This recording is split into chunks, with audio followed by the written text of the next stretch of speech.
How long do we think that honeybees have been around? Very difficult on Zoom to ask these kind of open questions. Okay, so a very long time. A very long time. That's very good. Could I ask you just to kind of like just shove a number on a very long time? Just for the the heck of it. Millions of years. Yeah. So okay, very good. So basically, what we know for certain is they've been around for 15 million years. I mean, all that means is that the oldest fossil of honeycomb that we found that has been made by honeybees is 15 million years old. They're at least 15 million years old. And we might find another fossil tomorrow that's way older than that. But as of now, we can say with certainty they've been around doing their thing for 15 million years. How long have we been around as sort of Homo sapiens? I mean, let's not get too fussy about 150,000 years. 150,000 years. I'd agree with that. Very, very good. Thank you. Perfect. So the bees have been around for 15 million years, and 15 million years, and we have been around for 150,000 years. So do we think that the bees for 14.995 million years were kind of struggling, thinking, oh God, please will that wet-brained ape come along and save us, because we really don't know how to do what it is that we're doing? I doubt it. So they do not need us at all. They have been doing what they've been doing successfully for 15 million years. And we have been around with, wow, opposing thumbs for 150,000 years. And when we have been around successfully for 15 million years, I think we will then be qualified to tell the bees a thing or two. By that time, they'll have been around for 30 million years, of course. Anyway, so because they don't need us to do what they do, what can we do for them? So really all that we can do is they know what to do to actually survive and to thrive. And mainly what that is about as a species, like with us, is about successfully having offspring, having kids who carry on doing what you do, successfully doing that, expanding your population, being resilient, and all those things. So successfully having kids, it is a big part of surviving for 15 million years.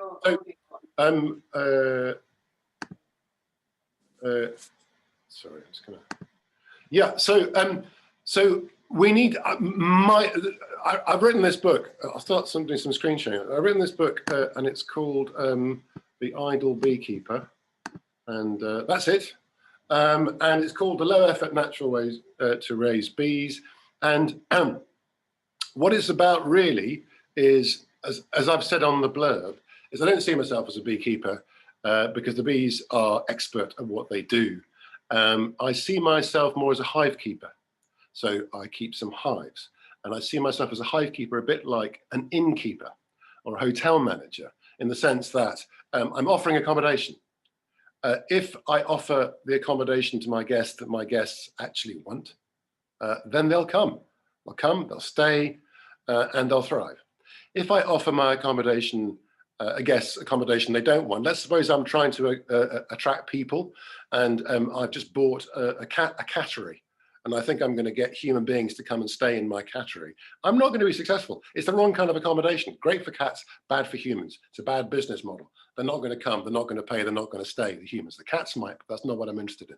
So the point is that we, as an innkeeper, I'm going to try and provide accommodation for the bees that the bees like. Once they've got accommodation, they know what to do. As an innkeeper, I can't actually plant acres and acres and acres of flowers that they can pollinate. I can't actually deal with, on my own, with the food source that they need. But on the assumption that there are some blossoms out there for the bees to eat, what I can do is I can provide them accommodation and so they can get food. Accommodation and food is kind of, bed and breakfast is kind of habitat. It allows you to live whilst you're having those babies, which is the key to your success as a species. So what I would ask you to kind of consider is, where have bees been living for the last 15 million years? Because if we can get that right, if we can actually offer them the kind of accommodation that they're used to, then we stand a chance of being able to kind of help them to thrive. And so for the last 15 million years in the climate, temperate climate like ours, bees have been living in trees. What they've done is they've lived in a cavity in a tree. And they would, and you can see here, this is a tree where, if you can all see on the screen here, there's a branch has been, a big branch has split off, semi-trunk, in a storm, and you can see it split open, and here in the middle, you can see honeycombs hanging in parallel, and that's a wild feral nest of bees, and that's the kind of accommodation they would have had before us wet-brained apes with our opposing thumbs came along and decided to keep bees because their honey was so delicious. So if bees, if their main home is a cavity, then the thing that we can provide is something which is as close to that cavity in that tree as possible. And so I'm just going to show, so here is a schematic of a tree. You can see this. Here's a tree trunk. It's a slice of a tree trunk. And in the middle here, there is a place where a branch might have been snapped off in a storm, and it will have broken off, and the bark tried to come round and heal the hole, but it didn't get to do it in time before some polypore fungus got in there and started to eat the tree. And it would eat the tree, and it would break down the wood fibers. It was doing what it was designed to do, which is, extend itself and, like us and the bees, proliferate. And it would, it didn't need set squares or protractors or compasses or spirit levels or plumb lines to eat a hole in the tree. It would just do it organically because it was hungry. It was driven by appetite, and it didn't need to measure anything. It just ate inwards from the tree. And what would happen would be that in that environment where the fungus was eating the tree, eventually it would start off with tiny little things like gnats realizing it was a great place to put their eggs, and gnat larvae would grow, hatch from the eggs, and sort of feed on the fungus that was feeding the tree. And the minute you've got a bacteria would move in, and the minute you've got bacteria and fungus, you have the start of a food chain. And so from gnat larvae all the way up, and bigger things start eating the smaller things. And then what starts to happen is that even bigger things start to, having clawed out at the wood to get to food, bigger things start to think about clawing out this rotten wood inside the tree to provide themselves with accommodation. And one of the biggest that often preceded honeybees would be a woodpecker. And a woodpecker would be, tapping on a tree with its beak. And the reason why it was doing that, because the rotten softwood, which was much easier to peck out, resonated differently to hardwood. So it's like a sonar, sonic investigation of where the softwood is. And if the woodpecker worked out that there was enough softwood, rotten wood, inside the tree at the site of this hole here to provide accommodation for it and its young, then it would be worth all that work of pecking out the softwood when all you've got is a beak. And so what would happen is that when a swarm of bees was looking for a new home, they might see something like this on the side of a tree, and the scout bees, who are sort of checking out whether this is a potential new home, would have gone inside. And let's have a look and see. So if we imagine the tree is a sort of a cross section, it's like half of a tree trunk split. Then when we look inside, what we're seeing is kind of this. So this is the trunk of the tree. This is solid wood, and this dark bit here is kind of a cavity where a woodpecker would have, or some other living thing would have cleaned out the rotten wood to create a space for the bees. And the bees know how big a home they need, in the same sense that if you've got a couple of kids, so let's say 3 kids, and you're house hunting, a 1-bedroom flat is too small, Westminster Abbey is too big. You kind of know what you're looking for the number of kids that you've got. A honeybee colony might be 60,000 bees at the height of summer. So the scout bees, they kind of know what their old home was like. They know how big is good size, a Goldilocks size. And it turns out, there's been a lot of research done on this, that 40 litres is about the kind of size. It's the size that bees pick. It's the size they want. 15 million years, they know what they're doing. They choose 40 litres. It's about the size of a kitchen bin, 40 litres. And that will give them enough room to accommodate their family. So I'm just going to put this down here, there. And when a swarm moves in, what they will do is, the first thing they will do is they will start to build honeycomb. Honeycomb is, we're all sort of familiar with honeycomb. It's lots of hexagonal cells. I'll just, yeah, I mean, here's a bit of honeycomb. Lots of hexagonal cells.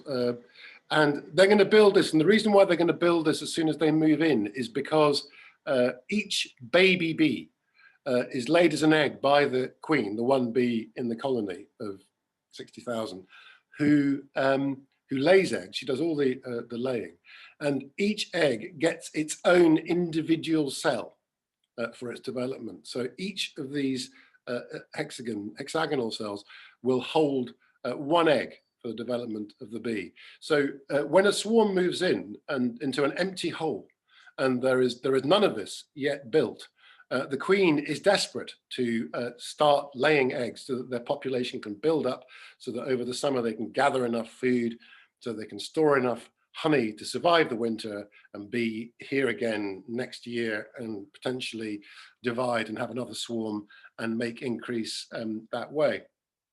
So, and the queen, I mean, is an extraordinary organism. At the height of summer, she will lay her own body weight in eggs every day. It's 2,000 eggs. And for a human mum, who an 8-stone human mum having a healthy 8-pound baby, that would be 14 babies a day, every day, all through the summer. So she's extraordinary. Anyway, so they move in to an empty hole, and the first thing they will do is start building some of that honeycomb. And the way they, there's a swarm. You can see this would be a swarm looking for a home. In the middle of all those bees clustered together, there'll be one queen, and she is the egg layer, and she is raring to go and get started. Swarms, usually occur late spring. She's raring to go to lay eggs so they can build the population up and get going. So here is a bee, and if you look at the underside, there are 8 little white things sticking out of its lower abdomen, and what they are is little flakes of wax. They have wax glands in their bodies which can be operational for as little as 3 days. And when a swarm moves in, there will be lots of bees who are capable of producing these little flakes of wax. They are translucent, sort of pearly white, and they will form those little flakes of wax. They're kind of like dandruff almost. They will form them into balls, and they will build comb from them. What they do is, I don't know if you can see sort of along here, there's a bunch of bees that are connected, arms and legs, nothing. They're making a bee chain. And the way this kind of works is, if we imagine that this chain, you can see it there, that each link in this chain is a bee that's linked an arm and a leg. What they do is they start at the top. So they will hang in their chain like this. I don't know if you can see that here. So they're hanging. Is that big enough? And they will start to build. And what they will do is they're hanging, holding on to, they're hanging in space, and they will build perfectly plumb comb. When we start building, we start at the bottom when we lay foundations and bricks, and we get spirit levels and lasers and plumb lines and all this kind of thing, and then we build upwards. The bees start at the top and they hang and they build downwards, and they are their own plumb line. So let's do a quick Zoom experiment. Could everybody close their eyes? If you close your eyes, what I want you to do is I want you to lean 10 degrees to your left. Just lean over 10 degrees to your left, hold that position. Okay, and now come back upright.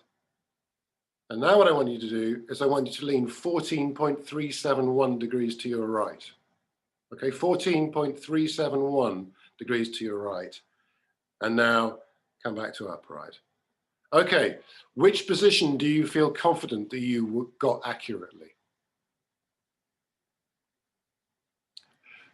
So it's 10. Okay, the answer is neither 10 nor 14.371. The only position that we know accurately is upright. We know what it feels like when our abdomen is below our nose. If we didn't, we couldn't walk. We wouldn't have any sense of balance. We recognize verticality, and symmetry, and so do bees. And they've got to fly in, 3 dimensions and in the wind and everything like that.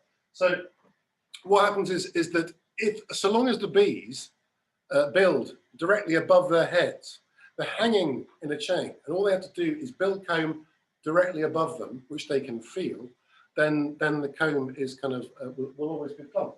And they build in these kind of initially the combs are kind of parabolic in shape, like this, because that's the way the chains, that's the way they hang. And what's kind of extraordinary about comb structure, I'm just going to share again, is that when a bee turns up at the kind of wax face to build some comb with those flakes of wax that it's squeezed out of its abdomen, the amount of time, the average amount of time that a bee spends at the wax face building is 30 seconds. It builds for 30 seconds, then it's done. The wax is gone, it's made its contribution. And here we see, it's the structure of comb, extraordinary structure.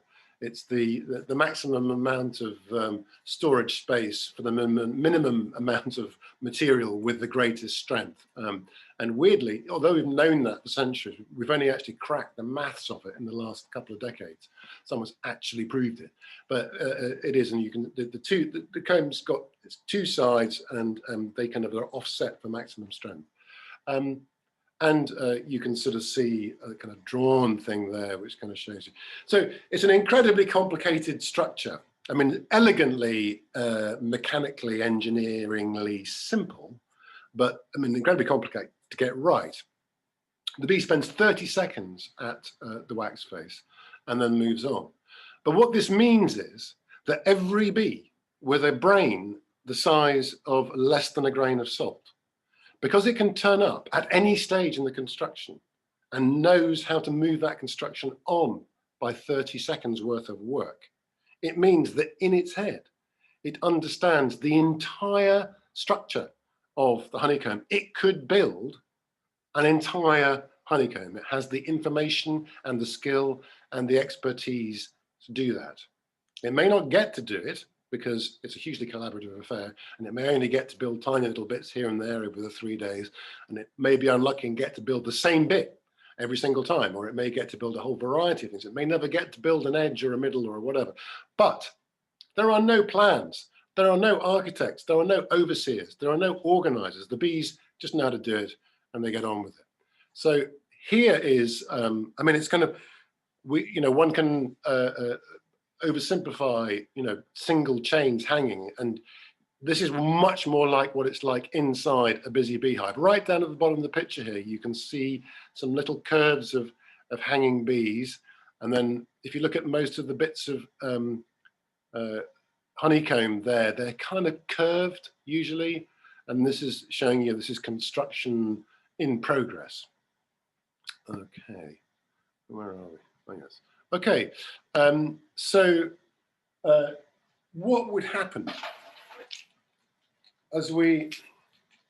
when bees, as far as the queen's concerned, when a swarm with a queen moves into a new cavity, and she's desperate for them to start building and create new cells of comb that she can lay eggs in. So when the bees have got to here and they've built this much comb, the queen is laying eggs.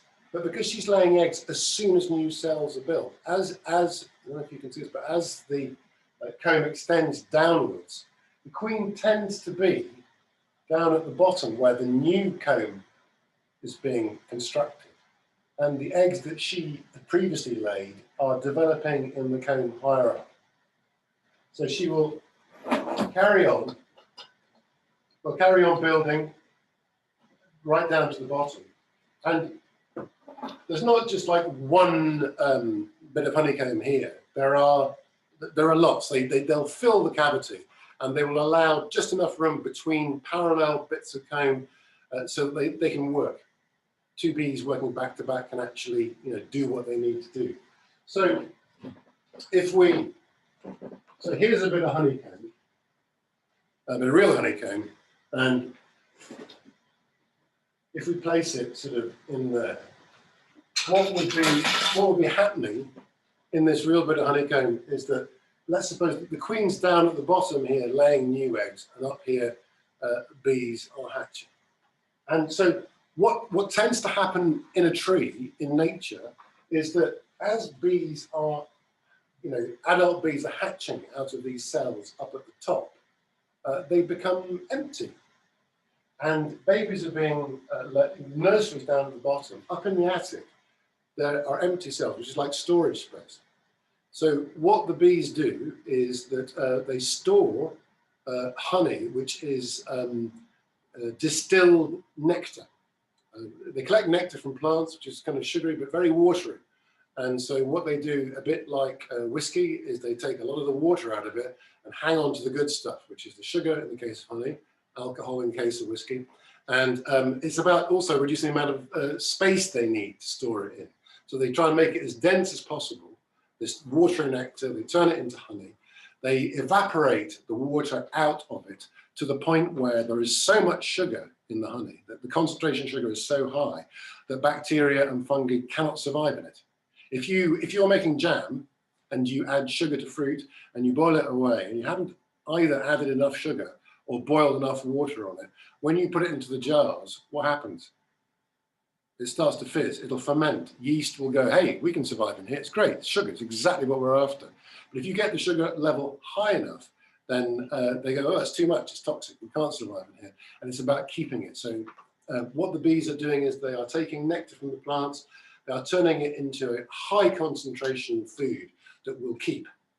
And they store it, they tend to store it up at the top of the hive. So you've got basically the nursery down at the bottom of the hive and the honey store up at the top. So for thousands of years, We were not beekeepers, we were bee killers. We would smell the honey, and we would see bees flying in and out of that hole, and we would risk stings, hundreds of stings, to climb the tree and stick our hands in and reach in and get the honey. And we just killed all the bees to do it. And we used to eat their babies. The larvae were a fantastic source of protein and fat. Bears, if you live in a country where bears attack your hives, the first thing they go for is the larvae, because it's protein and fat. The kind of Coca-Cola Krispy Kreme sweet honey is definitely for afters. The main meal is the kids. And as we developed tools and flint axes, we could hack this opening away to make it even bigger, so we could expose more. And and when we discovered fire, we used smoke, and it minimized the stings. But it was so delicious, and such a great, sort of energy source of food, and it made us fat to survive the winter. It was absolutely great. We just killed the bees, and there were plenty more where they came from when there weren't so many of us, and there were a lot more trees, and there were a lot more bees.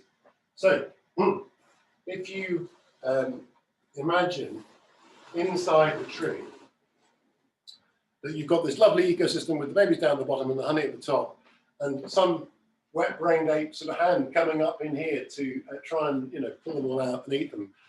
In order to get to the honey, even if we said we're not going to eat the babies, because we're a bit sort of civilized now, we don't eat larvae, although we'll come to it, I'm sure, in a couple of decades. But even if we were just trying to go for the honey and say, well, we want to take the honey, we don't want to kill you, unfortunately, we'd have to kind of plow our hands through the nursery where all the kids were. So we would destroy the hive. So you only become a beekeeper if you're taking honey, and you don't have to take honey. We can come on to that later. But if you're taking honey and you want some honey, you only become a beekeeper by any definition if you stop killing the bees to get the honey. The old skep beekeepers with the straw spirally thing, like a laundry basket, which we all think of as being lovely and traditional and all this kind of thing. Well, when they came to harvest the honey from a skep, they just killed all the bees. I mean, they didn't muck about, they just killed them and then harvested the honey. They'd burn sulfur, whatever, but by whatever means, they killed them. So what could we do? What could we do if we wanted to be able to take some of the bees' surplus honey that they don't need if they've made too much over the summer and not kill all the bees? What would be the minimum intervention that we could make that would allow us to do that? So let's suppose we were to take something like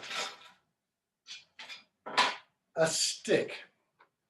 Now, when you have a cavity in a tree, it's not always kind of like an absolutely clean cavity. There might be bits of, I don't know, wood sticking through and interrupted. It's not, this one here is beautifully semi-cylindrical, but fungus wouldn't do that. So there might be interruptions. Let's suppose we took a stick and we put a stick here. And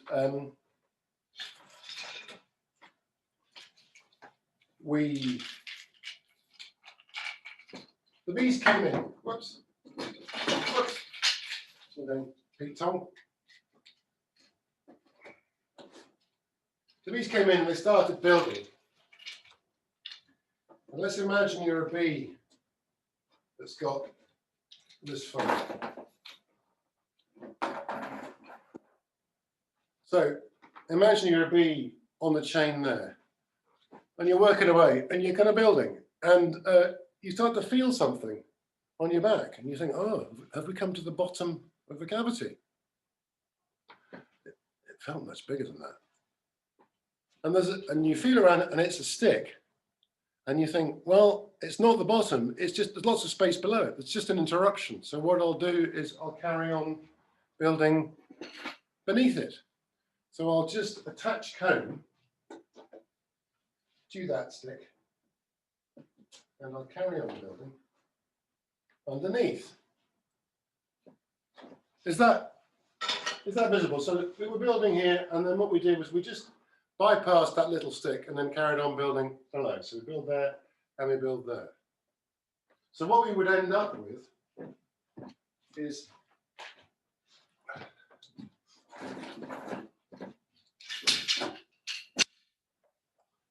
comb a bit like this.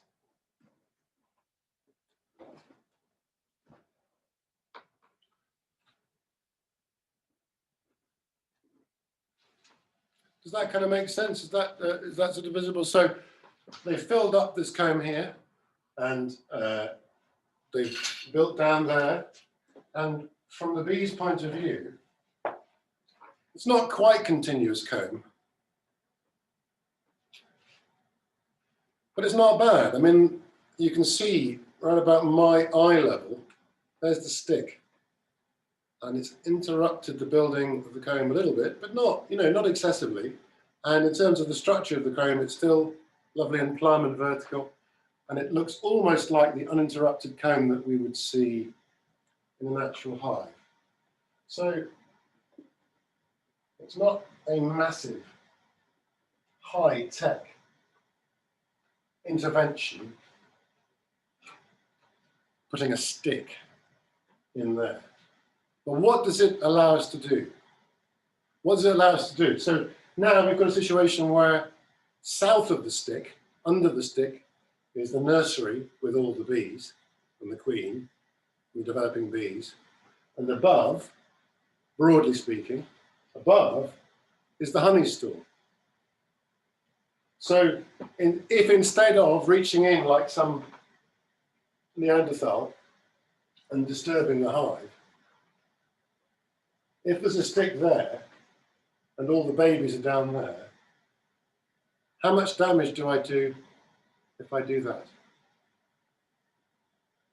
So what I've done now is I've taken the honey and I've not disturbed the kind of child generation of the queen and the child raising things.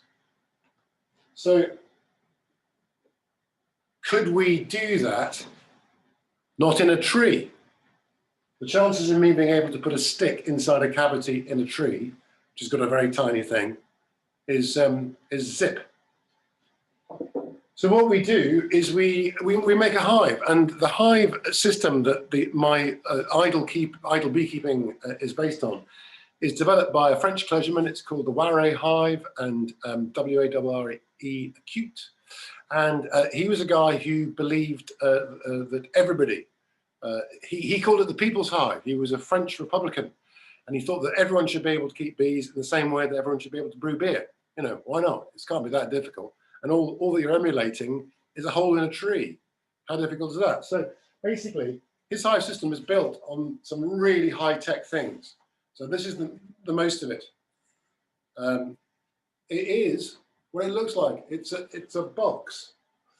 And the other component, which is really important, is this, which I like to call a stick, because it's a stick. If you want to get fancy, you can call it a top bar. And then beekeepers will understand what you're talking about. But to me, and I think to the bees, it's a stick.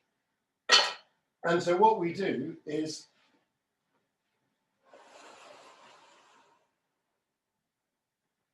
we get some of these hive boxes.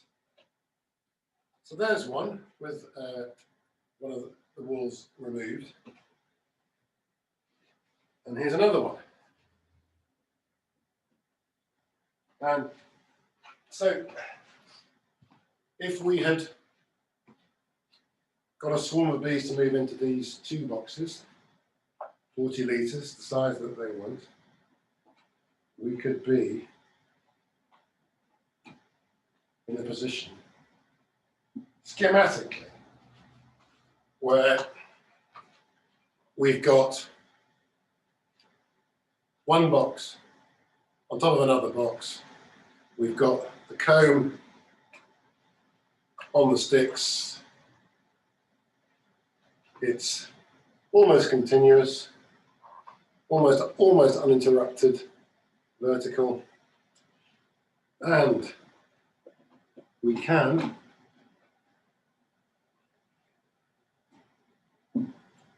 on the broad approach that up the top here is honey and the bottom here is kids, families, living environment. What can happen is I can do this and I can sneak off and I can take this honey. And then what I can do is, because I have taken this honey, what I can do is I can then come back later, lift the hive up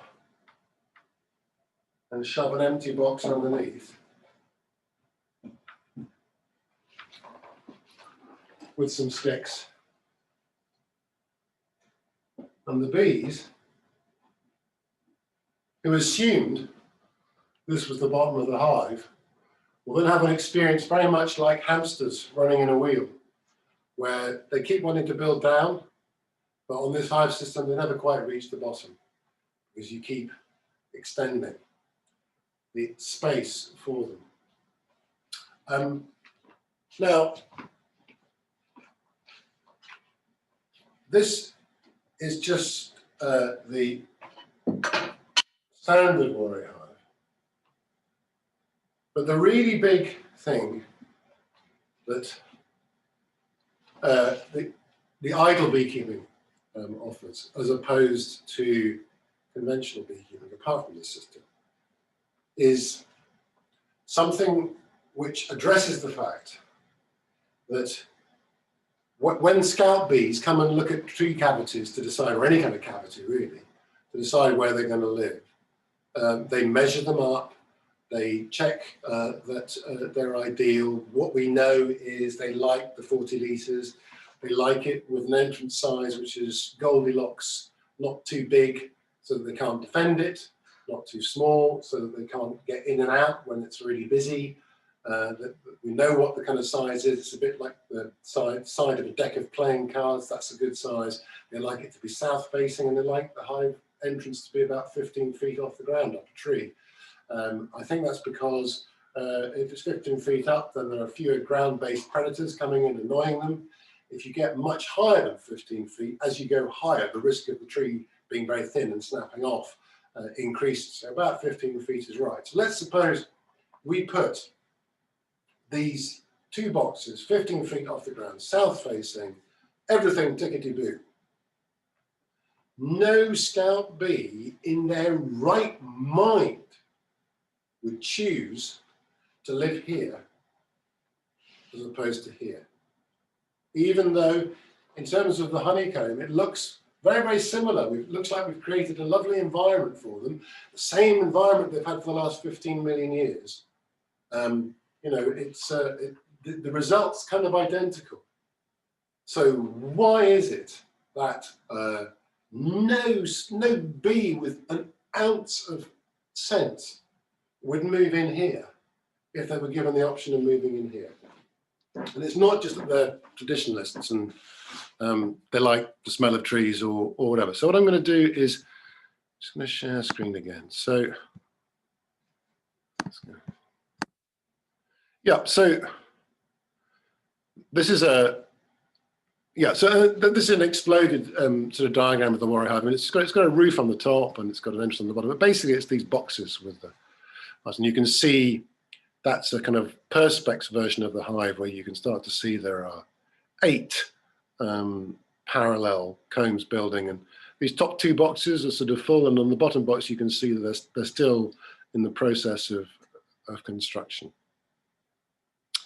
And that's an attempt to emulate the honeycombs that we saw growing in the tree. Okay, so inside the hive, you know, there are people who think that what is going on inside the hive that matters is this, you know, honey factory. And, you know, there are honey farmers, and I don't feed my children from the honey that I get from my bees. So they have a different approach. They have different priorities. You know, what they, and we all like being able to go into the supermarket and buy honey and it not being too expensive. I'm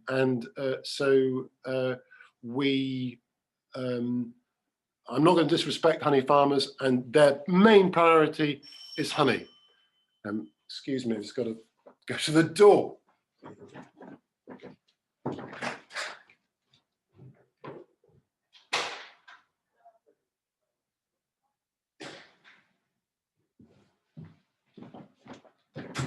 Sorry about that. So, honey farmers interested in honey. What's inside the hive? Honey. That's why we're keeping bees. Honey. Okay. There are people with different priorities. So another priority might be, rather than making a lot of honey from the bees, you might want to be giving them a nice place to live. So inside the hive, you might think of it like this, like a really cool place to live. You know, got a kitchen area, some nice soft furnishing, different levels, all this kind of thing. You know, who wouldn't want to live there? I don't know, it's a matter of taste, but you know, a nice kind of space. It's a bit like two boxes. It's very carefully thought out in terms of how you'd live. And it looks really cool, this place, until you say, someone says to you, if you were the estate agent showing some bees around this place, where do we put the 40,000 kids? So in fact, what the inside of the hive is more like this. It's more like a neonatal ward. It's more like, incubated, not quite fully developed children being kept warm and being kept fed. So here's the thing, rather like those incubators, the inside of a bee colony, the temperature has to be maintained in the same way as babies in those incubators and have to have their temperature maintained at 36, which is our temperature. The bees have to keep their young at 35. There is 1 degree of separation between us and the bees. And if they don't keep their babies at 35 degrees centigrade, 24/7, their babies all die. There's a 2 or 3 degree margin, the same with us. If our temperature goes up 4 degrees centigrade, we're fevered to delirium. A little bit more, we die. If it goes down below, we get hypothermia, fever to delirium, and then we kind of die. So, you know, we're very, very, very temperature sensitive. And so basically, the bees have to keep their young at 35 degrees centigrade, which is about the same, it's 1 degree off what it's like inside us, 24/7. And they have evolved, rather like you would see in this neonatal ward, an incredibly complicated and effective and efficient and sophisticated way of controlling the temperature in the hive. When it's too cold, what they do is they have huge flight muscles, one to lift their wings up and another set to lift them down. And what they do is they tense both muscles at the same time. When they do that, their wings, this is what happens. Nothing. Their wings go nowhere. But they generate a huge amount of heat, biochemical heat in those muscles. And that is the heat they use to warm the babies up. When it gets too hot, what they do is they sprinkle water, which has to be sometimes flown to be collected and brought back to the hive if it's very, very dry. And they sprinkle water on the comb where the babies are, and then evaporate it by flapping their wings. And the evaporation, the phase change of the water, reduces the temperature of the babies. And both of these things require a phenomenal amount of work. And both of them require, in the work that is required, a phenomenal amount of fuel. So you are using honey to fuel these things. And so if we can minimize the amount of work the bees have to do just to keep the temperature that their young require, then that's really helpful. And the thing about idleness is that idle is not lazy. I come from Aberdeen. I come from good Presbyterian stock. Laziness is a sin. It's wrong. But efficiency, being canny, is an Aberdonian virtue. And the point is that what we want to do is make the bees have to expend the minimum amount of effort doing a chore that they can't avoid. Keeping their young at temperature, keeping the hive, maintaining the hive temperature is non-negotiable. It's not fun. It doesn't make life better. It's not super interesting. It's just necessary. It doesn't help you go out and find more food and mate better, or I don't know, whatever it is that bees actually enjoy doing or are excited by. It's just bog standard, basic maintenance. So I ask the question again. Now that we understand that for the bees to survive, each of these spaces where the combs are have to be kept at 35 degrees centigrade. Which space would you rather live in? Would you rather live in a space where the walls are, if you're lucky, 1 inch thick? Or would you rather live in a space where the walls tend to be about 10 inches thick? And the answer is that the bees would rather live in a cavity with walls that thick because it's massively better at insulating, and it reduces the amount of work that they can do. And they're enormously sophisticated air conditioning systems, so they can cool it up and heat it, cool it down and heat it up to kind of maintain the temperature. It's based on 15 million years where they could assume that they were living somewhere with walls this thick. The kind of design that they have evolved of air conditioning is based on a fairly safe assumption that the walls of the cavity they're living in are this thick. More than, for the last 14 million years, how often in nature would you find a space, a volume that was enclosed by things this thin? I haven't been around 40 minutes. I would suggest it's incredibly rare to find a structure that would be 40 litres, that would be that thin. And if you had a bit of a tree that was 1 inch thick, 15 feet up, and above the tree was this much, what's likely to happen to this thin bit of the tree when above here, where you potentially got branches of 30 tons, 40 tons of branches, when you get a 4-mile-an-hour wind and this is blowing around, what's going to happen to these walls down here? They're going to snap. So you're not going to have a cavity that thick. It's not possible. I'll just, let's have a look. Yeah. So here's a picture of the kind of thickness, Willie. If you look at this picture here, you can see in the middle bits of honeycomb and there's tree trunk round about it. That's the kind of thickness that we're talking about. That's the baby wrapped up in wool. Okay, let's have a quick look. Yeah, so let's imagine, here we go, there's a schematic of a tree, and here's this little thing here is bees living in the middle of it, and you can see the kind of relative thickness of the walls of the tree cavity either side of the bees. And that would be how it would be if it was 1 inch thick. How long do you think that would last? And also, how often have you seen that in nature? Not often.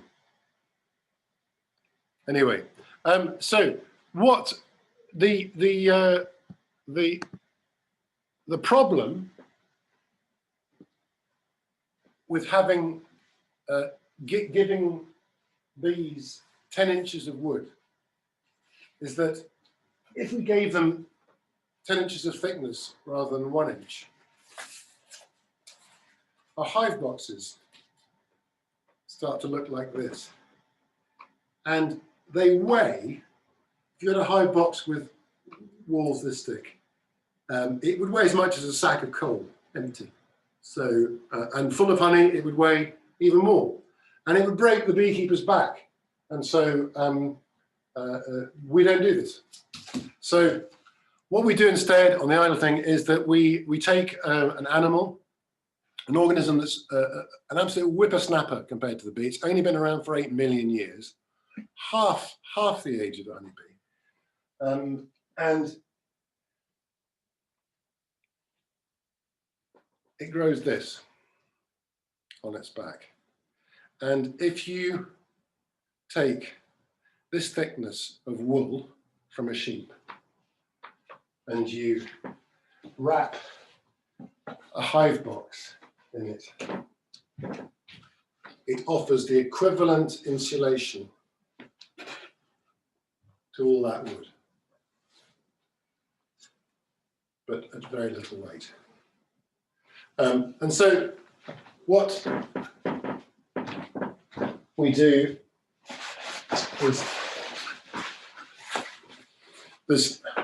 this is a kind of sleeve that we put around a hive box, and this is a bit of breathable roofing membrane. So we certainly that you would use on roofs. It's vapor permeable, and it's like a Gore-Tex puffer that we wrap around hive boxes.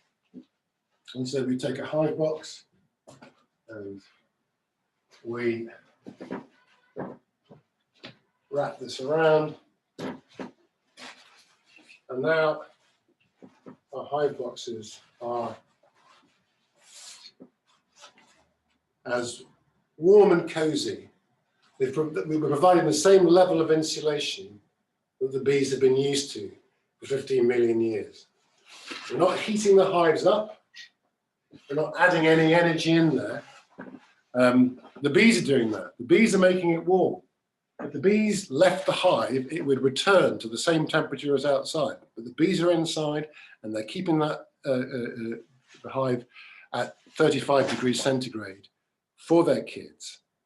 And heat, if it's colder than 35 outside, which, you know, in the UK is every day of the year and every night, and in the winter usually, then heat from the second law of thermodynamics says that heat flows from the hotter to the cooler. So heat will always be flowing out of the hive, always. The bee's trying to keep it warm, it's floating out of the hive, the heat.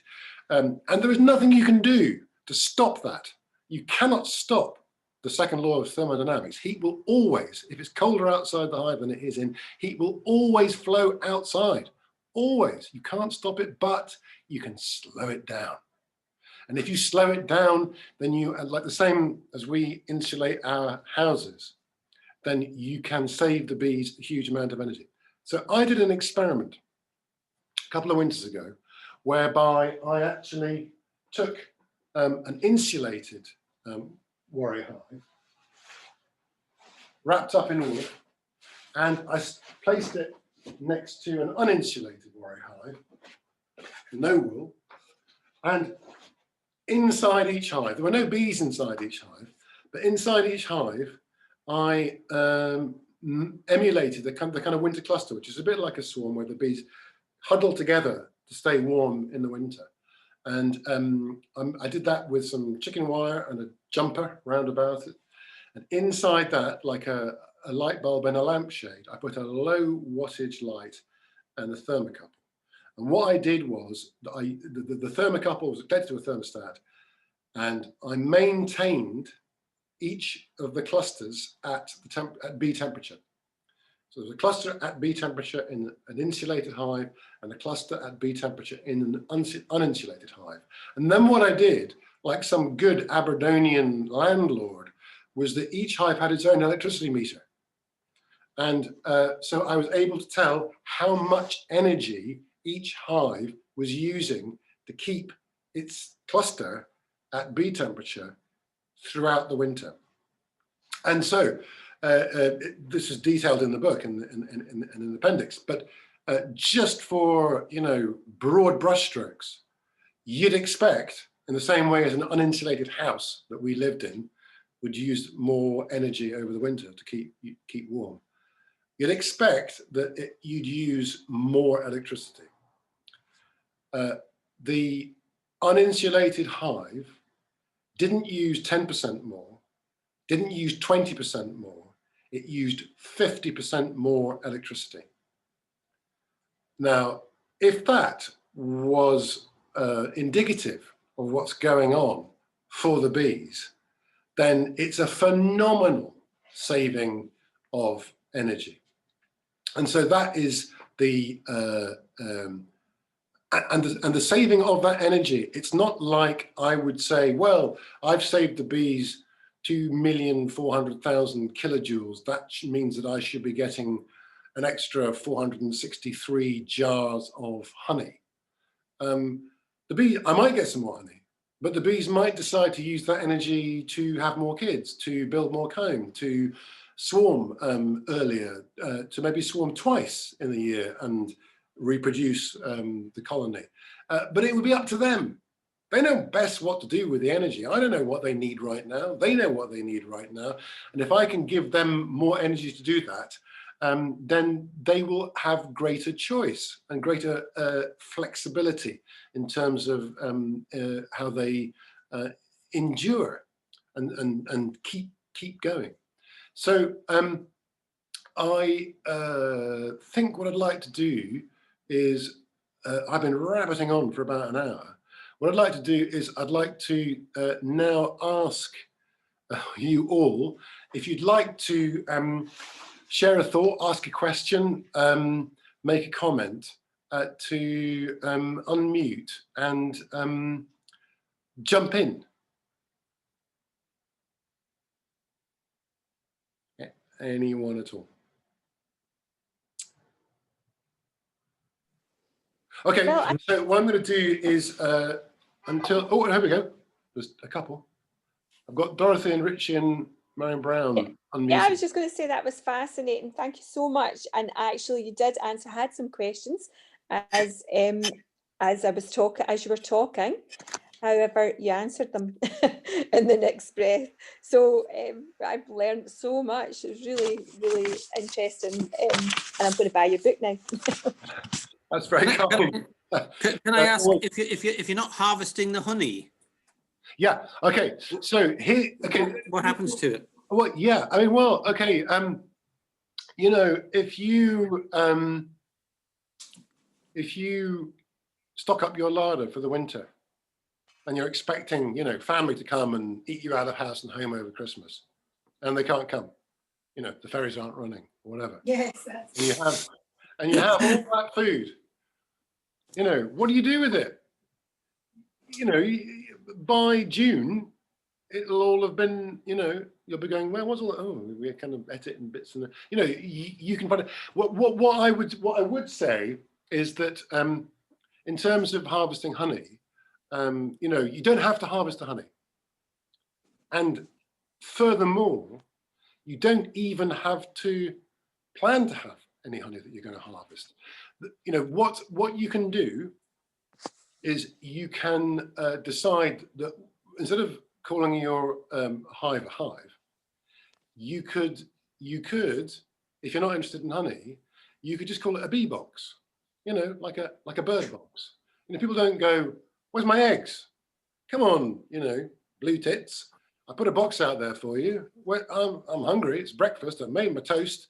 Where's the eggs? They don't. They just say, okay, I'm providing accommodation for a living creature which needs a bit of help. And again, the habitat you provide as a bird box determines what birds are going to come. They will have a look and go, it's the right volume inside, and it's the right entrance size, and the right height up on a tree. And so a blue tit will move in, but an owl won't, because it's too small for an owl, and you know, vice versa. So what you can do is you can put out 40 litres of space, insulated, because the bees will prefer that, and you can provide a home for some bees in exactly the same way as you provide a home for some birds with a bird box. And so what you're doing is you're encouraging a wild animal to come and, you know, live with you, and you get to, you know, see it come and going. And you know, you will find that if you keep bees in a hive or in a bee box, you have got skin in the game of the environment. You will find that you suddenly start caring about whether there's anything for them to eat. Where are the flowers? What's the weather like? if it's raining so much, how are they going to get out? Suddenly all kinds of things in the environment matter more to you than they used to, because you've got a living thing that you care about and that you feel sort of stewardship to. So, but what I would say is, what's really good about this this system of the Warre/idle system of beekeeping is that what you can do is you can put out a bee box, and a bee box would be literally 2 of these boxes. That's the 40 litres, and you could put it out and you could just leave it. But the really cool thing about if you put out 2 of these boxes, rather than just any old kind of 40 litre container, is that should you at some stage in the future decide, actually, these bees are doing so well that I kind of wouldn't mind getting a bit of honey, then what you can do is in the spring, not sure I can do this one, but lift your bee box up and shove it on an empty box. And now you become a beekeeper, because what you can do is that. So,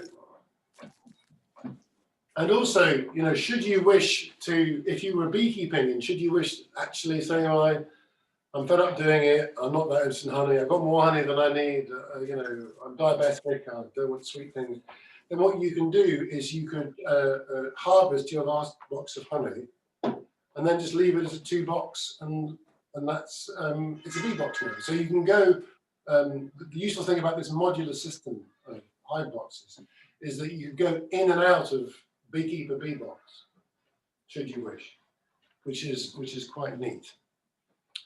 And what about height? You mentioned, the ideal is 15 feet. Yeah. So basically, I suppose you have to buy a 15-foot pole and stick it in your garden. No, you don't.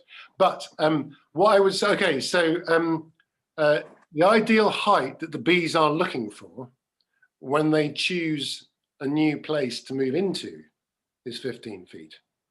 But they'll, in the wild, if they find a good cavity at ground level, and it's better than anything else round about, they'll go for that. So the way that I do it is when I'm trying to catch bees, I put bait hives. Now this picture here, this is a little bay window balcony on the front of my house, and on the left here you can see quite clearly that this is 2 boxes. So this would be like a bee box, but this is also the ideal 40 litre that the scouts. I'm trying to entice some scout bees. It's south facing, it's 15 feet off the ground. This box is the right shape and size. This box over here is identical in every way to the other box, except that it's insulated. And so over the years, I did this kind of experiment whereby I would offer these 2 boxes, 6 feet apart to swarms. And over the years, I've collected more than a dozen swarms, and they just choose to fly into them. I mean, they, scout bees have checked them out, measured them out, done all that kind of thing, and then they go back. There's a kind of extraordinary democratic process whereby the bees decide from information that these scout bees come back with. The scout bees are like estate agents, only they never, ever, ever lie. They always tell the truth, which is extraordinary, because they're going to have to live in this place with the rest of their family. So why would they lie? Anyway, they come back, and then the bees going to listen to all the various scout bees who found various places, and then they're going to have a debate, and they choose one, and basically every single swarm has chosen the insulated box, and none of them have chosen the uninsulated.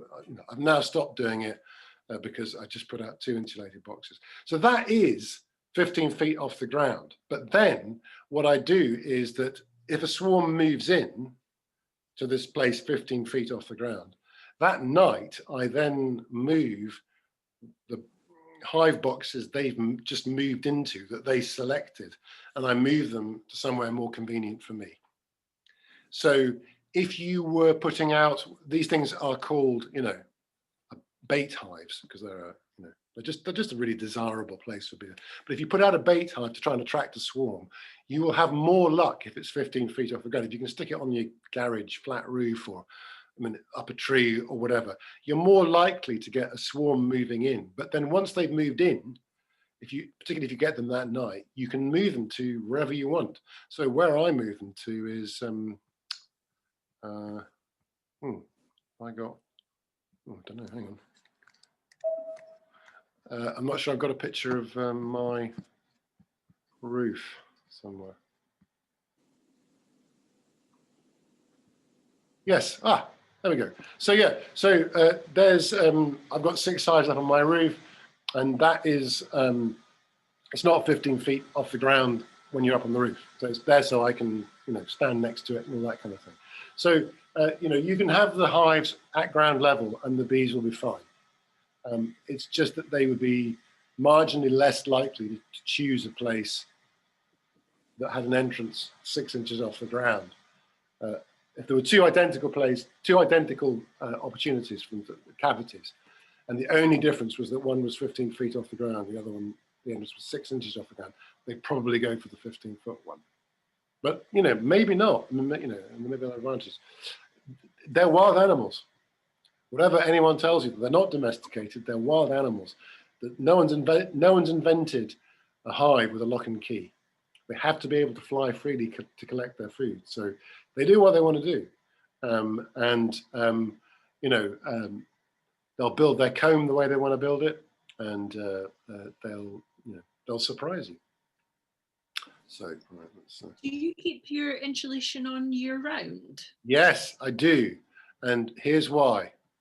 Okay, so this is some people say, well, you don't keep it on over the summer. I mean, people say, well, it makes sense to put it on over the winter, but you wouldn't keep it on over the summer. So on my roof, there's no shade, and in the summer, those hives are standing there in full sun. And I actually, this summer, for the first time, one afternoon in London, the temperature was 35 degrees centigrade, which is the temperature that the bees have to maintain inside the hive. But it was also UVI factor 8. And at that point, your hive is like a solar oven. You could probably make pizza inside that hive. The sun's beating down on the walls. It's hotter outside than inside, so heat starts flowing in. And normally what happens is that if you've got a hive that's not shaded and the sun's beating down on it and it's ambient 35, then what will happen is that loads of bees will be coming out of the hive and clustering at the front just to stay cool, because it's too hot. And the babies are going to be overheated, and there's a vast amount of work to do that. But because I insulate my hives, the sun beating down on them doesn't make them too hot. So this picture here is like, if you imagine a tree was trying to copy a beekeeper who put insulation on in the winter and then took it off in the summer. So here's the winter, and the tree's going, the beekeeper's got some insulation on, so I'll have walls of my cavity that are 10 inches thick. Then in the summer, the tree would go, the beekeeper's taken his insulation off. So I get some leaves and I take the thickness of the trunk around about the bees down to 1 inches. But then the next winter, I lose my leaves, and now the beekeeper's put his insulation back on. So now I grow my trunk back 10 inches over the course of a couple of months to give that insulation back in the winter. But then spring comes and I have to reduce it down. Has anyone ever seen a tree behave like this? Winter, summer. So a tree's trunk is doing this. So the point is that until I see a tree that does that, I'm leaving my insulation on, because basically when bees are living in a tree, there's 10 inches of trunk. There's that insulation 24/7, 365. Leave it on. I mean, it actually, the same thermos flask that keeps your, the same thermos flask that keeps your coffee hot will also keep your martini ice cold. insulation, all that insulation does is slow the flow of heat energy. So if it's hotter, if the sun's beating down on your hive in the summer, and there's a potential that heat will flow into the hive, which is not wanted, then insulation will slow that down. It can't stop it completely, but it will slow it down. Ideally, it will slow it down so that it'll slow it down long enough that it will be night before that, 3 o'clock burning sun heat will get into the hive. And by the time it's night, the bees are going, oh, great, yeah, quite enjoying that little bit of heat dividend. So I mean, and the way that I would think of it, and I talk about this in the book, is that basically, beekeepers on the side of boxes, we put handles, for our convenience. So we would, so you can see them out, and they're crude, but that's a little handle, and it's on the outside of the box. It's a thing for me to carry. Those handles are of no use to the bee whatsoever. What I would propose is that you should consider a box incomplete and naked without insulation, because without insulation, it's not the equivalent of 10 inches of tree. And if it's not the equivalent of 10 inches of tree, then the bees are sort of going, well, why is it so cold at night and so hot during the day? It's very, very, very unfamiliar. For 14.9 million years, we could safely assume that the hive would be at a more stable temperature inside a tree than it was ambient outside. And the fact that the bees, the scout bees, were able to always chose the insulated bait hive that I often over the uninsulated means that they can tell. And I mean, this has not been science on this. My theory is that if they were to they can tell temperature to within a 1/10 of a degree centigrade, and they can tell the temperature outside the hive and the temperature inside the hive. And if they make repeated visits to a particular cavity that I've put a bait hive, if it's in the morning at 9 o'clock, if it's the same temperature inside and out, they go, that's fine. But then when they come back at noon, if it's much hotter outside than it is inside, straight away they know, well, that's insulated, because the heat outside hasn't got inside yet. It's not, you could literally do it with your eyes shut. And so it's not so much that they go, I'm doing an amazing thermodynamic calculation. What they're just going is, that feels normal. Yeah, good. Tick. That's past the past that particular location properly finding question that I had about this new potential home. Do you have problems with parasites or anything, like the varroa mite? Or yep. Well, the varroa mite, very interesting. So people say to me, do you treat for varroa mite? And I say, yes, I do. And they say, well, what chemical do you use? I don't use any chemicals at all. I wouldn't put chemicals. I mean, a varroa mite is like something, this big, feeding off a bee. And most of the poisons that you apply, you're trying to kill a bug on a bug.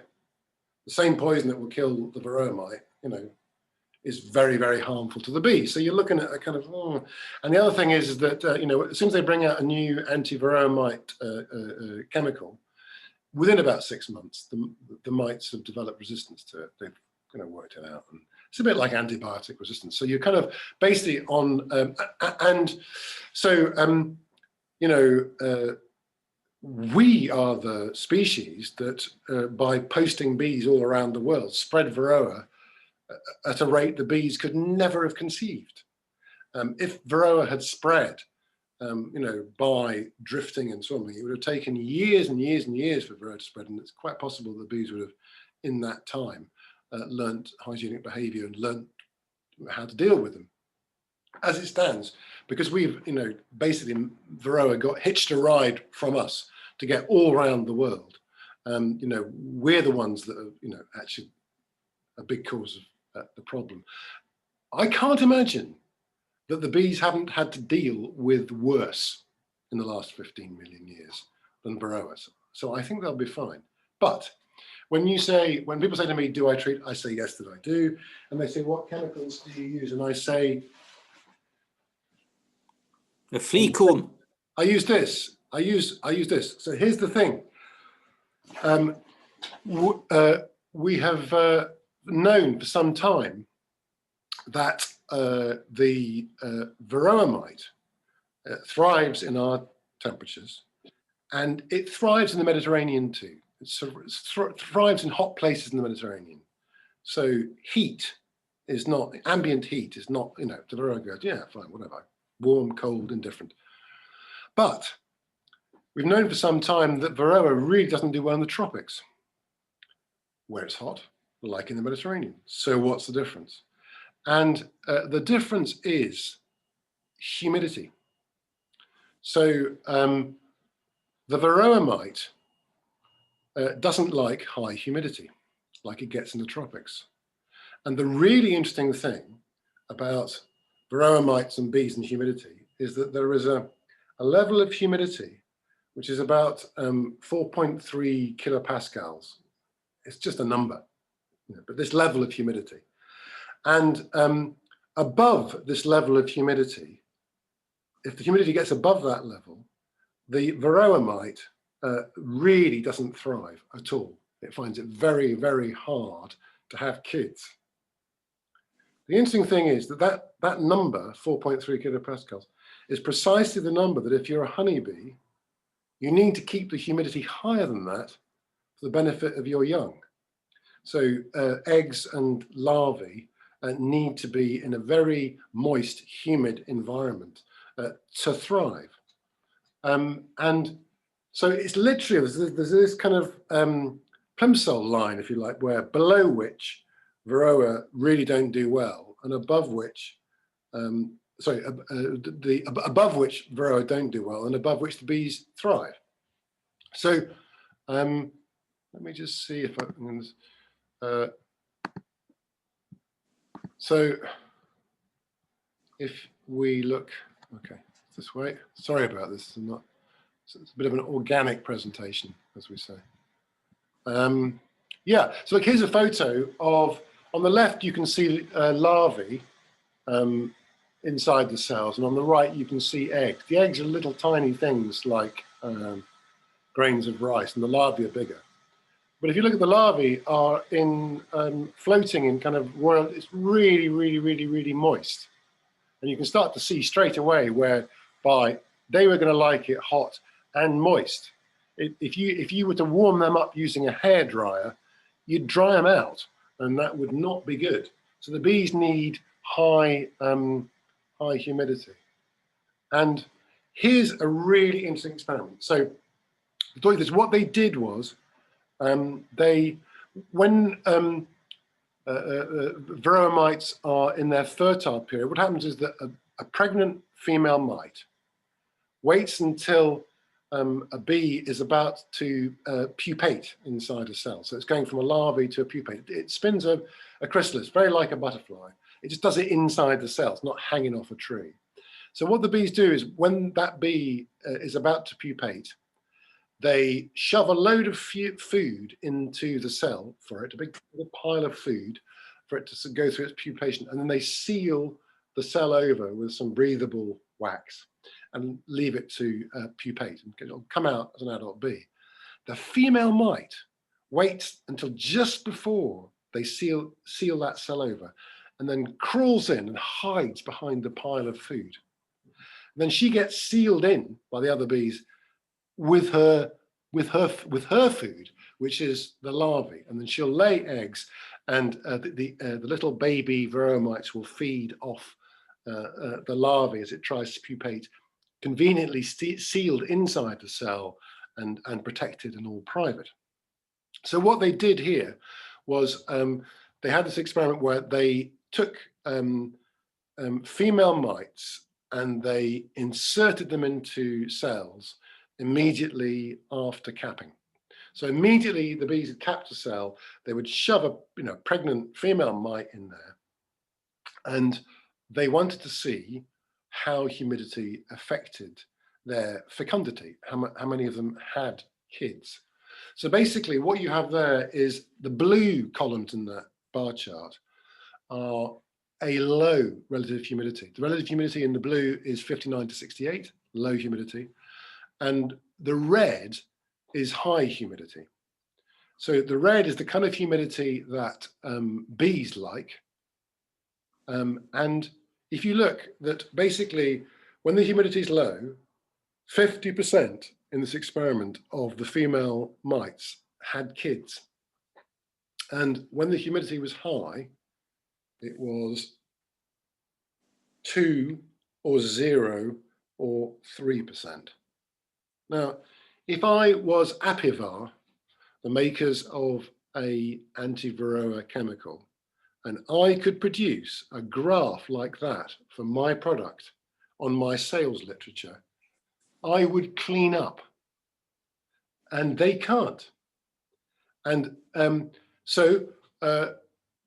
high humidity is good for the bees. But guess what? The bees don't just control temperature, they do their very best to control humidity as well, because it's an important factor. They want their humidity to be above 4.3 kilopascals for their babies. No good having the temperature at a perfect 35 if your humidity is so low that your babies and your larvae are drying out and dying. So they need to keep the humidity high. So here's the thing. Now you will, in Arran, in February, imagine you're having a shower, a lovely hot shower in your bathroom. And it's all steamy in the bathroom because you're having a lovely hot shower. Now, most of you now have double glazing, but can you remember what the view out of your bathroom window was when you had single glazing, when you were having a very hot shower on Arran in February? The answer is there was no view because there was water running down the inside of your window in the bathroom. When you got double glazing installed, you could see what was going on because there was no water running down the inside of your window. But when you had the single glazing, all that water running down the side of your window, the inside of your window, where did it come from? Was it there before you had the shower? No. That water that's running down your window came from the air. It came from the steam in the air in your bathroom. So if it's running down the inside of your window, then it's no longer in the air. It's dripped down, which means that if you've got a cold thing, which is allowing the moisture to condense on it and stop being humidity, steam in the air, but is running down, then you're lowering the humidity in your bathroom, in the air, because you're taking water out of the air and you're cooling it down so it condenses as water droplets rather than steam, and it's running down your window. So what have you done? Why does the double glazing mean that it's not happening? The double glazing means it's not happening because the inside of your window isn't so cold. You've insulated it. And that's why I say that when I treat Varroa, I treat it with this, because when I wrap my hive box in wool, the inside of the walls of the hive are less cold. And that means that the bees will find it easier not only to keep the temperature where they want it, they will find it easier to keep the humidity at the high levels that they want. And if you're helping the bees do that, you're not helping them once in the spring and once in the autumn with chemicals that end up in the honey and end up in us. You're helping them 365 days a year, 24/7. So what you're doing is you're tipping the balance in favor of the bee. You're tipping the balance. You're making the bee more fertile because it's having to expend less energy keeping its young healthy, and therefore it can have more of them, and more of them will successfully be raised to adulthood. And by keeping the humidity high, fewer Varroa babies see the light of day. And so you're reducing the fecundity of your of the varroa in your hive, because there'll be some, they just will now, but you just mean that they can't reproduce so successfully, but you're making the bees' reproduction successful. So absolutely, there's hardly a beehive on the planet that hasn't got some varroa in, but not all the bees in the world have died out because of varroa. So it's not they're not terminal. There's a kind of host parasite relationship going on, and what the idle beekeeping philosophy would do is, rather than go in there with a chemical, you change the habitat, and you give the bees back the kind of control over their environment that they've safely assumed they had for 15 million years. That they would have been able to, that they're not only their temperature control, but their humidity control is all kind of based on the level of insulation, in where they're living, and they've always expected to be the same. My wife, her company moved to a swish new office, and it was all going to be air conditioning and not windows open in the summer and shivering in the cold. And the air conditioning never worked because the architects had designed the air conditioning system on the assumption there would be 80 human bodies in that space, that volume, giving off heat, and there were 150. They crammed people into this office space, so the aircon could never cope. It couldn't do it. It was too cold in the winter, too hot in the winter. It was always too hot because there were too many things. So the thing is that you make assumptions about an air conditioning system, and the bees have got what they've got, and they've got what they've got because it was good enough for 15 million years. But it was assuming a level of insulation which is incredibly easy to restore. Even if you want to keep bees as a bee farmer and you're not using this warre system with sticks, but you're using conventional, bees with, frames, and you're inspecting and you're putting in a queen excluder and you're putting in chemicals and all that kind of thing. Even if you're doing all of that, which is, absolutely your choice, insulate them. Whatever box you're putting the bees in, insulate it. And then, you'll allow the bees to do, just be a bit more canny with their energy. So it's about habitat. Okay. Sorry, one more question, if you've got time. Of course, yeah. What's the optimum time to put out a bait box? Well, yeah. So they say a swarm in May is worth a bale of hay. A swarm in June is worth a silver spoon. But if they swarm in July, let the buggers fly. So what that's to do with is that the colony of one colony of bees will be in kind of April, be going, we've been able to connect enough food and enough pollen, which is the protein which allows us to have babies, and nectar, which is the aviation fuel. We're looking good. It's early enough in the year. We've built our population up, and it seems like there's lots of food out there. It's nice and early in the season. We could risk dividing into two, and there still being enough time and food left this summer for both those two components that we divide into to be able to build up their populations and gather enough food to survive the coming winter. And so, and the bees are, this is how they reproduce. When people say, suppressing swarms, swarms are how honeybees, as a social insect, as an organism, as a superorganism, the colony of bees. No bee can survive by itself. A bit like us. You need a kind of social thing. So as a superorganism, they reproduce by swarming. So what happens is the old queen goes off with a swarm and 20,000 bees. She leaves the home, 20,000, 30,000 bees, and a number of baby daughter virgin queens who will fight it out to take, one of them will take over. And the old queen with her swarm is going to find somewhere else to live.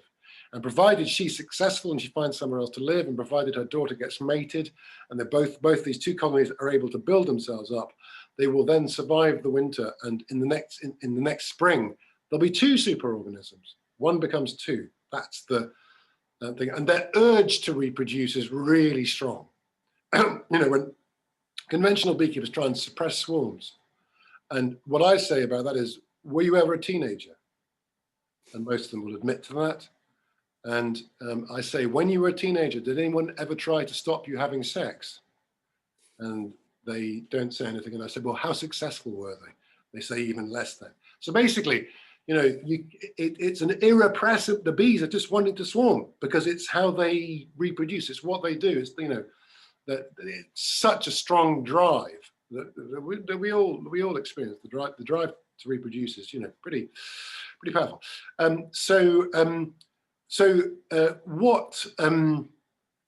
Kind of May and June are the 2 months where traditionally there's a lot of swarming going on, because that's the point where any colony which is big enough and strong enough to swarm will be going. If we don't do it now, then there will not. So basically, if they swarm in July, let the buggers fly. Is the idea of that is if they swarm that late in the year, then neither of the two components will have enough time to actually, with the flowers that are left in the season, gather enough food to store enough honey to be able to survive the winter. The thing about insulating, though, is that when you say store enough honey to survive the winter, in an insulated hive, guess what? The bees' heating fuel bill is less. They need less fuel in an insulated hive than they do in an uninsulated hive, because they don't need to burn so much of it to maintain temperature. Like our heating bills. If you insulate your house, your winter fuel bill goes down. Well, for the bees, that means they would need less honey to survive. So actually, if you're insulating hives, maybe the book talks about rewriting that rhyme a little bit, so that it's quite possible that if you've got an insulated bait hive you're putting out, and then you keep your bees insulated, then even though they turn up at the end of July and haven't actually managed to store that much honey, it might still be enough to get them through the winter. Yeah. So that's, I mean, this is, not to bang on too much about the book, but all of this is, spelt out in the book. Oh, have we lost you? Oh, you lost me. Oh, you're still there somewhere. Yeah, somewhere.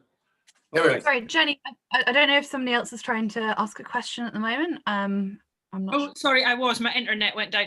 I was just going to ask, so I have a national hive already, and I'm quite keen to adapt some of these methods. Really, is it as simple as making sure it's insulated, take away the queen excluder and start putting supers underneath rather than top, or is there anything else that you would suggest? It is as simple as that. Yeah. I mean, the other thing is that what you can do is, in addition to that, the book goes into detail about how you take, if you were starting beekeeping by buying a nuke, and you'd get 5 national frames in a nuke, or 6, how you do that, because it's almost impossible to buy a Warre nuke, because it's smaller. It won't take the frames. So the book describes how you quite easily make an adapter box. And the idea then is that you have an adapter box on the top of a Warre hive, you put your 5 or 6 national frames in that, and then the bees just work their way down. There's a little, there's a little video I could show you.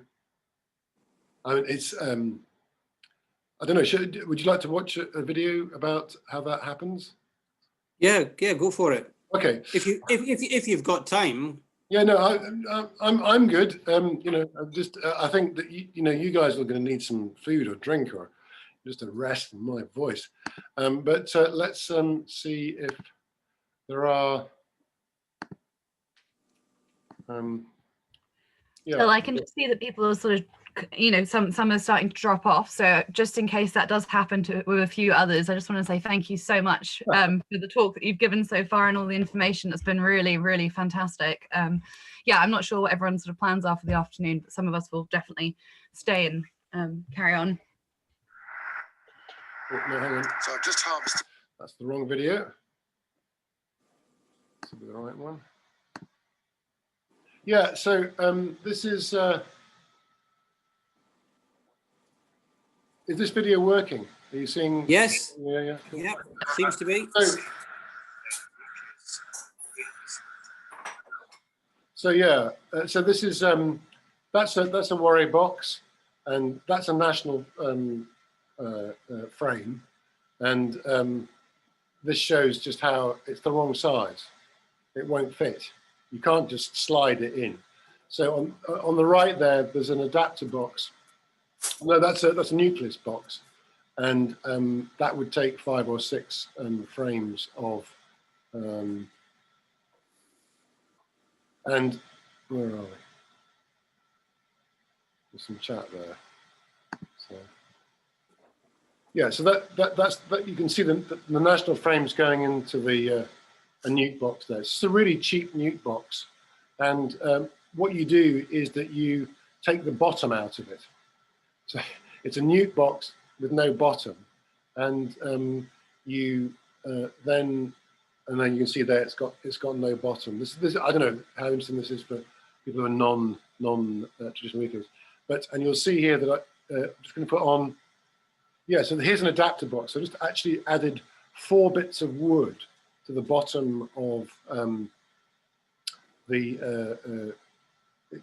basically it's half a brood box, and you can see that it's got no bottom, but it's got 4 bits of wood. And what they're going to do is make it so that when it's put on top of the Warre hive, the bees just can't get out. It's just to block that off, and it gives you a bit of an adjustment. So you'll see here I'm putting it on. So that goes on there like that, and then you just make sure that you line up the frames of your nuke to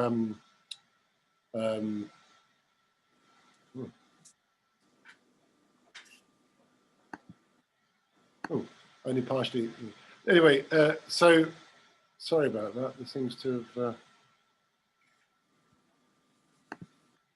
Yeah, I can make a link available to show just how within 3 weeks the bees had built that. There was comb in the Warre boxes underneath. So if you've got a national hive, you can just literally do the thing and take out the queen excluder, insulate, and shove supers underneath. And the other thing is to not put foundation in your frames. The bees will build, and you know. They'll be happy that there's a conventional beekeeper who I know who's kind of quite interested in all this stuff, and he offered empty and frames with no foundation, with just bits of wire, and frames with foundation, and he discovered the bees were actually preferred with no foundation. They would build there first, preferentially. So yeah, so you could you could do a combination of both. You know, you could make up a nuke and do a split, you know, and have go into an actual Warre hive, or you could carry on with your existing kit, and instead of putting the supers on the top, put them under. Yeah. So I'm sorry that video didn't get to the really good bit. I don't know quite why it's a bit short. I'm desperately keen not to truncate this, because I'm here and I'm available to answer questions. But there are still 8 of us, and are there any more specific questions, or Are there instructions? sorry, other instructions in your book or links in your book about where one can acquire a worry hive? Oh, sorry, I've lost sound. I can't hear you. Have you got your sound back?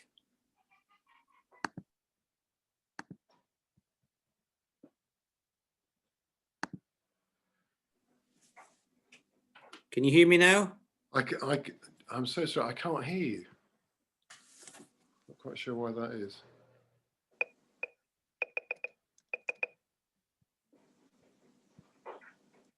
Any good? That's good. Yeah, hear you now. Right. I was just asking if there were links in your book about where one could acquire a worry hive as a first attempt. I've never kept bees before, but I'd be quite interested to have a go. Yeah, well, there is, but unfortunately, there are the links to all places in America because of because the book, although it was commissioned by a London publisher, they went bust and they got bought over by an American publisher. So everything in the book is dollars and Fahrenheit, and all the copies come shipped over in a boat from across the Atlantic, which is mental. But there we go. But actually, it's very easy if you want to write it down now. There's if you Google Thorns, Thornes, Thorns beekeeping supplies, they sell worry hives. Ah, right. Thank you. Yeah. So they're one of the big beekeeping supply companies, and they sell nationals and all kinds of conventional beehives, but they also do a worry hive. And I think, I'm not sure whether they're selling them, but I think they do a bee box, not one that you could then turn into a hive, but if you wanted to give a bee box to someone as a present, who just wanted to like nail it up on a tree or outside or on their garage roof, then I think thorns are they're kind of lovely, and they're quite progressive, and they, they'll turn their hands to to all kinds of positive beekeeping things. Yeah. Good, thank you. And your insulation quilts, is that literally just wool insulation like you buy for a house, and have you just manufactured that together yourself? Yes, I mean basically there's a company called Woolcool who make insulated packaging, and they supply kind of sleeves of wool for people like HelloFresh, people who are keeping food cold. They do it for human organs, for transplant, and all this kind of thing. And so their wool is, if it's clean enough for organic food and human organ transplant, it's clean enough for me. And they're lovely. And so you can get I'm not sure how, if 50,000 people clamor on them, they might not be, but you can get, there's really detailed instructions in the book on how to, I'll see if I can, I've got some of it on photos.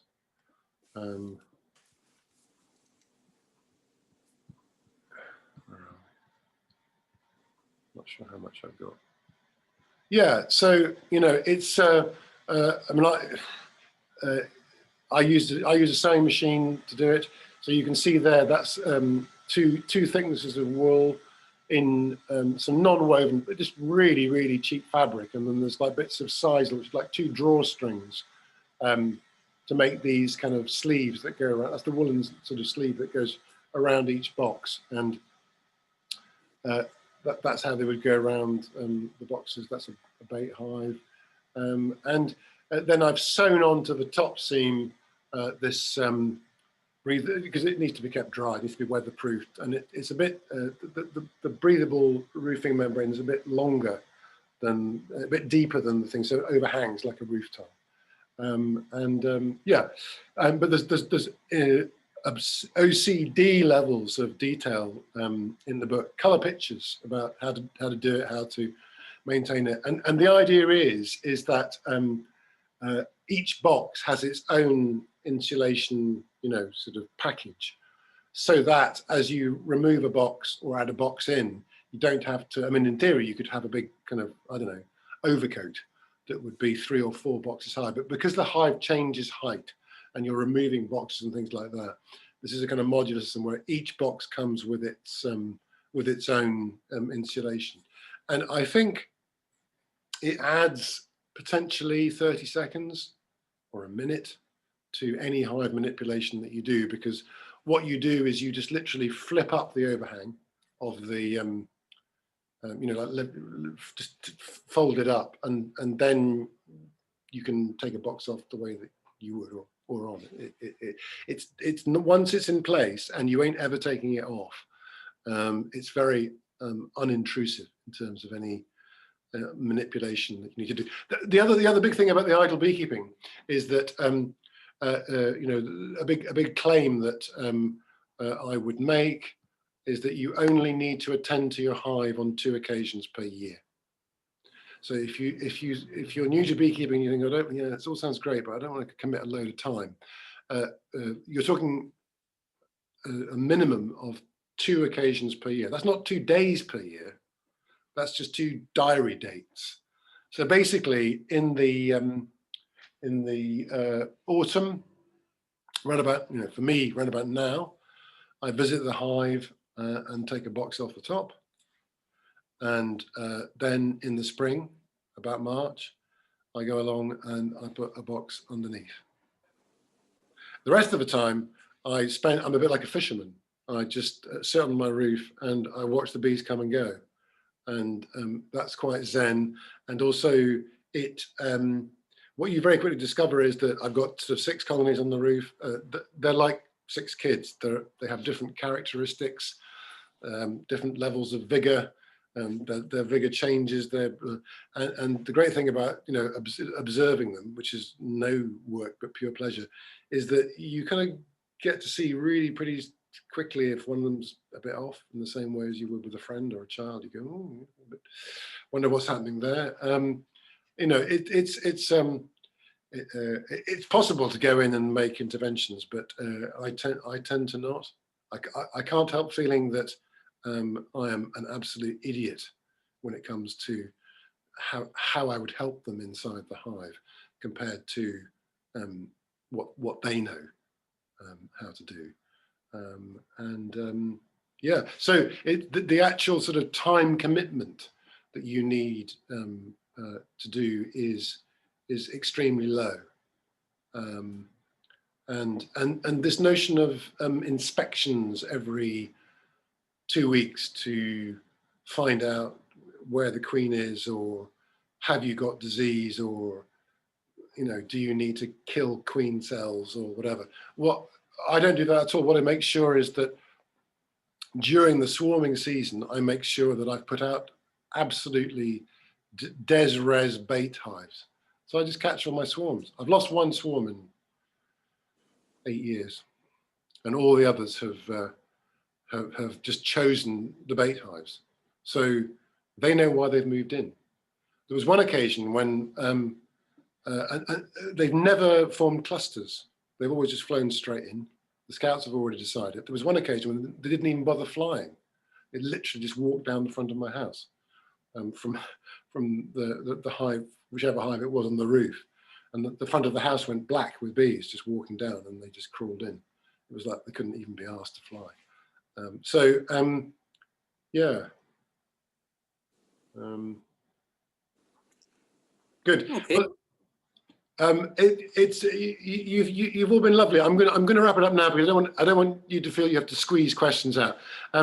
If there are any burning issues, then just contact Jess Wallace at Arran. I'll pass it on. Yeah, that'd be great. And what I can do is I can forward, you know, links and things like that to you. The warrior hive's really easy to make. You know, if you can. I've got a friend who's very good at wood things. He makes boats and stuff. Yeah. So I'd imagine he'd be able to make a beehive relatively easily, I would have thought. I think probably in his sleep, upside down. I mean, the thing is that the bees will, you know, because not all tree cavities are all perfect and all sealed at all places in there, whatever. The bees, you know, they've learned to make do. So if there are, you know, gaps and cracks and all this kind of, they just fill them up. So, you know, you literally they're incredibly forgiving of bad carpentry. And what Abbe Warry did with this People's Hive, with these really kind of, you know, very, very, very simple boxes, was that he just thought, if you can saw nearly in a straight line and bang in a few nails, then you can probably make one. You know, they don't want mathematical precision. I mean, you know, it's quite good to have things fairly level, just because as you build up high, if you've got a bit of a kink, it tends to magnify. But broadly speaking, it's really easy. The book again goes into that, and you know, you can make them without super special tools. I mean, a saw and screws or some nails. Sounds good. It's fine. So, but thank you all very much for coming along. And as I say, Jess has very sweetly sort of agreed without being consulted. No, I will. I'm happy to forward on anything. To be kind of, and I can, you know, I can send links and I can sort of answer questions, and you know, and I'm sure I'll be up in Arran before long. Maybe not until the spring with Corona and Calmac, but and then, you know, we can maybe have a little session again. And also, if I am up in Arran and any of you have got hives or converted hives, I'd be really interested to see them. And so that'd be great. But listen, thank you so much. Thank you, Bill. Thank you very much. Thank you. Thanks, Bill. You're very, very Thank you very welcome. much. And all the best. And stay. I understand you're still COVID free, Aaron. Is that right? Yeah, pretty much. Fantastic. Yeah, keep it that way. Keep Corona carriers like me from London out, and stay safe and healthy. And hopefully we'll see you all soon before too long.